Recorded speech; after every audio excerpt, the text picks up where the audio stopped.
சென்னையில் உள்ள விடுதிகளில் இனி டீ காஃபி கிடையாது என்று விடுதி உரிமையாளர்கள் சங்கம் தெரிவித்திருக்கிறது. எரிவாயு சிலிண்டர் தட்டுப்பாடு காரணமாக விடுதி உரிமையாளர்கள் சங்கம் இதனை தெரிவித்திருக்கிறது.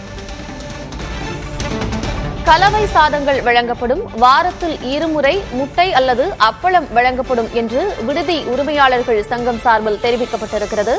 சமையல் எரிவாயு சிலிண்டர் தட்டுப்பாடு காரணமாக விடுதி உரிமையாளர்கள் சங்கம் இந்த முடிவினை எடுத்திருக்கிறது. டீ, காபி மற்றும் தோசை, சப்பாத்தி ஆகியவை இனி கிடையாது என்று தெரிவித்திருக்கிறது. விவரங்களோடு இணைந்திருக்கிறார் செய்தியாளர் வினேஷ் சரவணன். வினேஷ் சரவணன், விடுதி உரிமையாளர்கள் சங்கம் அறிவிப்பு ஒன்றை வெளியிட்டிருக்கிறது. என்ன விஷயங்களை குறிப்பிட்டிருக்கிறாங்க? இந்த சிலிண்டர் தட்டுப்பாடு காரணமாக பல்வேறு உணவகங்களும் அதே போல ஹோட்டல்கள் சங்கம் சார்பில் பல்வேறு அறிவிப்புகளை வெளியிட்டு வருகிறார்கள். அந்த வகையில் சென்னையில் இருக்கக்கூடிய விடுதி உரிமையாளர் சங்கம் சார்பில் ஒரு அறிவிப்பு வெளியிடப்பட்டிருக்கிறது. அதாவது எல்பிஜி சிலிண்டர் தட்டுப்பாடு எதிரொலியின் காரணமாக தமிழ்நாடு ஐடி ஊழியர்கள் விடுதி மற்றும் பிஜி உரிமையாளர் சங்கம் சார்பில் இந்த அறிவிப்பு வெளியிடப்பட்டிருக்கிறது. வணிக எரிவாயு சிலிண்டர் தட்டுப்பாடு காரணமாக விடுதிகளில் டீ மற்றும் காபி இல்லை எனவும் அதே போல சப்பாத்தி மற்றும் தோசை தற்காலிகமாக நிறுத்தப்படுவதாக அறிவித்திருக்கிறார்கள். அதே போல குருமா, சாம்பார் இல்லை எனவும் சட்னி அதற்கு பதிலாக வழங்கப்படும் என்றும் குறிப்பிடப்பட்டிருக்கிறது.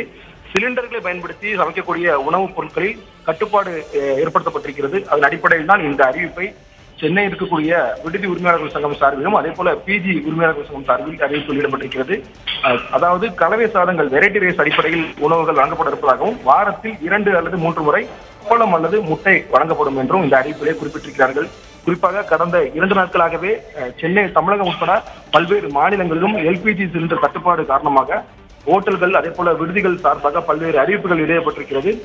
கட்டுப்பாடு ஏற்படாத வகையில் உணவுப் பொருட்களை தயாரிக்கக்கூடிய வகையில ஓட்டல் உரிமையாளர் சங்கம் சார்பில் பல்வேறு அறிவிப்புகளையும் அதே போல ஹோட்டல்கள் பல இடங்களில் மூடப்படக்கூடிய சூழல் இருக்கிறது. அதன் அடிப்படையில் தான் தற்பொழுது தமிழ்நாடு ஐடி ஊழியர்கள் விடுதி மற்றும் பிஜி உரிமையாளர் சங்கம் சார்பில் இந்த அறிவிப்பை வெளியிட்டிருக்கிறார்கள். தேநீர் மற்றும் காபி இல்லை என்று இந்த அறிவிப்பிலே முக்கியமாக குறிப்பிடப்பட்டிருக்கிறது. குருமா, சாம்பார், இட்லி அதே போல சப்பாத்தி மற்றும் தோசை தற்காலிகமாக அதிகமாக சிலிண்டர்களை பயன்படுத்தி சமைக்கக்கூடிய உணவுப் பொருட்கள் வருங்காலங்களில் இல்லை என்றும் மறு அறிவிப்புகளில் வரும் வரை இந்த உணவுப் பொருட்களை பின்பற்றப்படும் என்று இந்த அறிவிப்பிலே குறிப்பிட்டிருக்கிறார்கள்.